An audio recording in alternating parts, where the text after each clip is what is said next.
5টা বেজে গিয়েছে। জু থেকে বেরিয়ে এবার আমরা ডিট্রয়েট রিভারের দিকে যাচ্ছি। এটা হচ্ছে ডিট্রয়েট রিভার। ডিট্রয়েট রিভারের এপারটায় রয়েছি আমরা, আর ওই পারটা হচ্ছে কানাডা। এখন কানাডার ফ্ল্যাগ উঠছে, আর আমরা রয়েছি ইউএসএ। আমরা এখন ডিট্রয়েট রিভারের একটা বিচ মতো আছে, সেখানে এসেছি।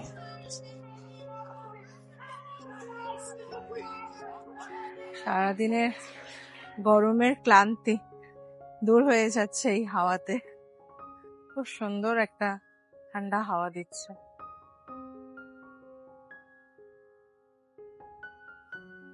আমরা ডিট্রয়েটের রিভার সাইড থেকে বেরিয়ে এখন ট্রয় বলে একটি জায়গায় যাচ্ছি।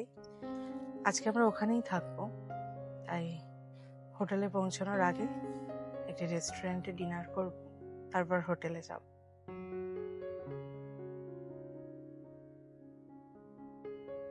এটা একটা ইন্ডিয়ান রেস্টুরেন্ট। এনাদের একটা ব্রাঞ্চ ডিট্রয়েটেও আছে। আমরা সেটাতেও যেতে পারতাম, কিন্তু এই ব্রাঞ্চটা আমাদের হোটেল থেকে কাছে হওয়ার কারণে এখানে এসেছি। আমরা অ্যাপিটাইজার হিসেবে চিকেন শিক কাবাব অর্ডার করেছিলাম, ওনারা সেটা দিয়ে গিয়েছেন, আর তার সাথে কমপ্লিমেন্টারি হিসাবে নান দিয়েছেন। আমরা এন্ট্রিজ হিসাবে এখানে মাটন কারি নিয়েছি, তার সাথে ওনারা কমপ্লিমেন্টারি হিসাবে নান দিয়েছেন, আর আমরা মাটন বিরিয়ানি নিয়েছি এখানে। এটাই আমাদের আজকের ডিনারের এন্ট্রিস। শেষ পাতে ডেজার্ট হিসাবে গরম গরম দুটো পান্তুয়া। আর কি চাই!